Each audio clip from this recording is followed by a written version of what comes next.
Assalamualaikum warahmatullahi wabarakatuh. Pada video kali ini kita akan membahas tentang bank digital atau sistem dari bank digital.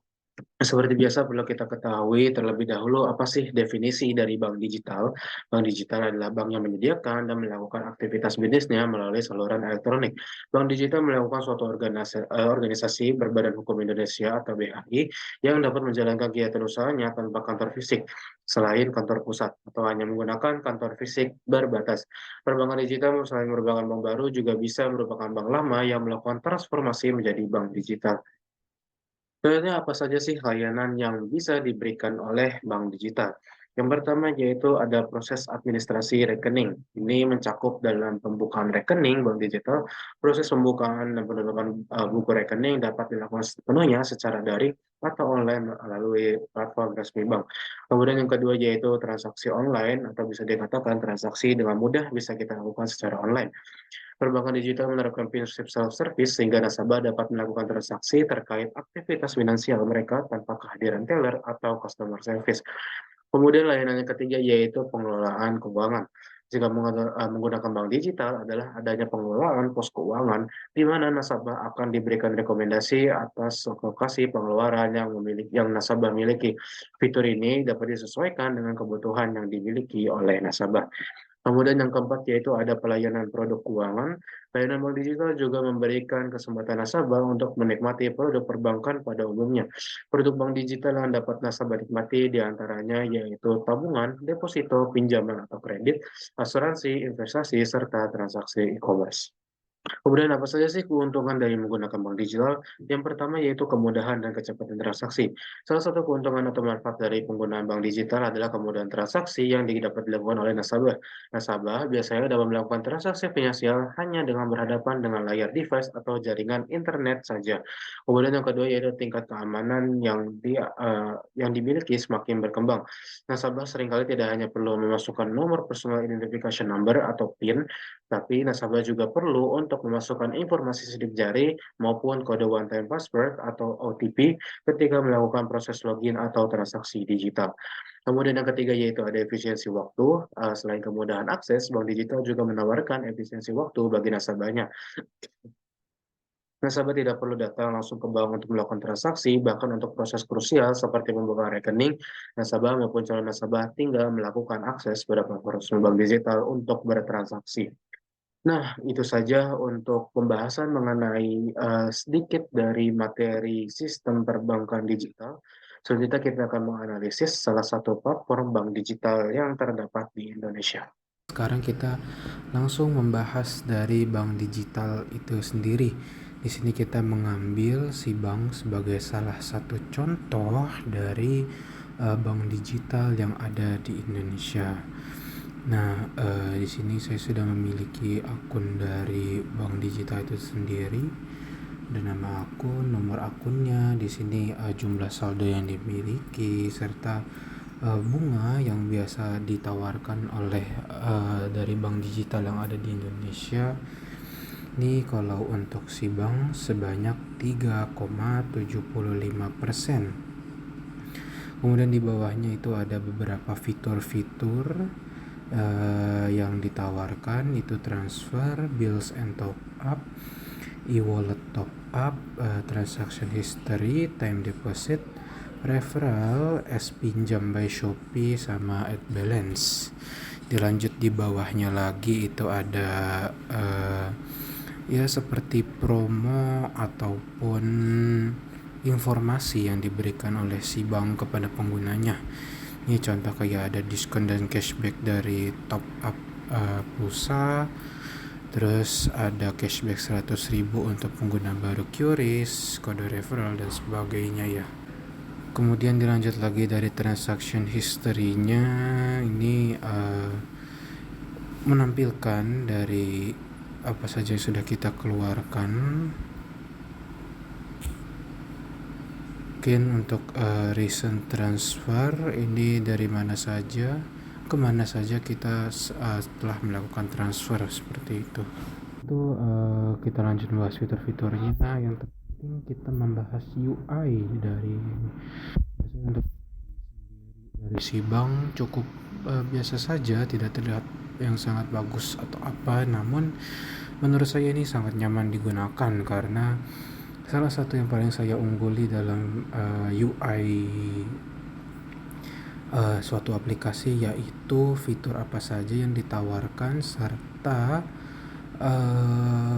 kenyamanan saya dalam melihat aplikasi yang ada. Ini warnanya tidak terlalu mencolok, tidak terlalu ramai, juga tidak terlalu penuh untuk penampilan suatu UI. Sini mungkin langsung kita bahas saja ke dalam fitur-fiturnya. Ini ada fitur transfer. Fitur transfer ini langsung bisa dilakukan ke antar bank si bank ke bank lain. Mungkin contoh kita lihat ke akun bank. Di sini kita memilih ya bank apa yang ingin kita lakukan transfer. Contoh mungkin kita ambil Bank Mandiri saja. Oke, di sini langsung diberikan history apa saja yang history bank yang sudah kita lakukan transfer. Jadi memudahkan kita tidak perlu mengetik kembali bank yang telah kita lakukan transfer. Kemudian selanjutnya untuk bank lainnya, untuk virtual account di sini mungkin hanya Shopee saja ya untuk virtual account. Mungkin untuk e-wallet top up-nya hanya tersedia 5, yaitu Shopee Pay, OVO, Dana, Link Aja, dan iSaku. Ya, cukup disayangkan karena tidak semua perusahaan fintech bisa terjamah oleh si bank, dan ini salah satu mungkin bisa dikatakan sebagai kekurangan yang dimiliki oleh si bank. Oke, kita lanjut ke bills and top up. Di sini diberikan promo untuk pulsa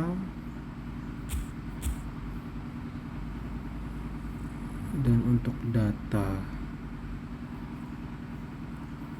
Oke. Dan untuk bill tagihan bill ada PLN, kredit card, kabel TV dan internet, PDAM, Multifinance.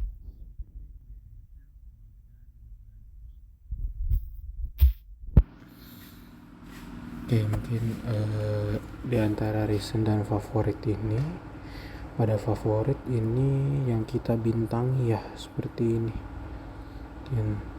Nah, di sini akan muncul dari yang kita tandai sebagai favorit untuk memudahkan kita dalam melakukan transaksi. Jadi tidak perlu lama-lama mencari juga, bisa langsung dibintangi mana yang biasanya sering kita pilih untuk melakukan transfer.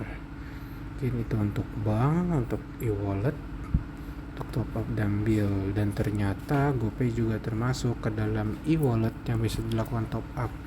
Namun mungkin sayangnya saat ini tidak tersedia layanan untuk melakukan top up GoPay. Kita lanjut ke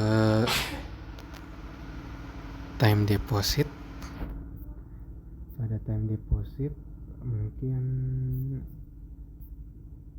ini bunga yang kita dapatkan dari deposit yang kita lakukan. Bisa kita lakukan simulasi juga. Contoh mungkin kita ambil 10 juta, estimasi yang kita dapatkan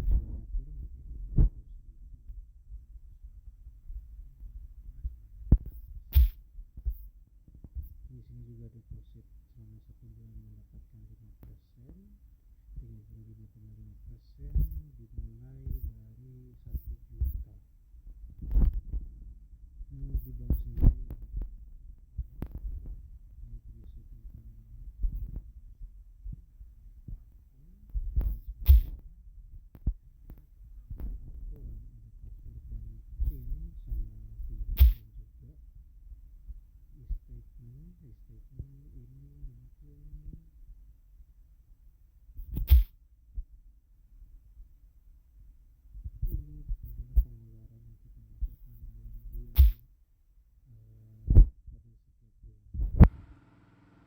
pajak tidak ada limit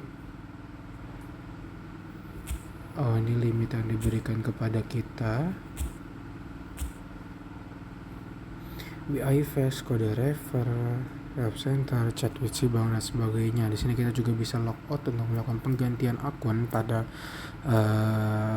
ponsel yang kita gunakan. Mungkin menurut saya untuk bank digital dari si bank ini tidak cukup lengkap karena fitur yang diberikan serta dan mungkin produk dari bank itu sendiri juga tidak cukup banyak, sehingga bagi saya ini salah satu kekurangan yang sangat besar dari yang namanya sebuah bank digital, karena biasanya dari bank digital itu sendiri memberikan banyak produk serta fitur-fitur yang menarik untuk penggunanya, namun di sini memiliki keterbatasan baik dari fitur itu sendiri ataupun produk yang diberikan. Mungkin itu saja untuk review dari analisis aplikasi Cbank.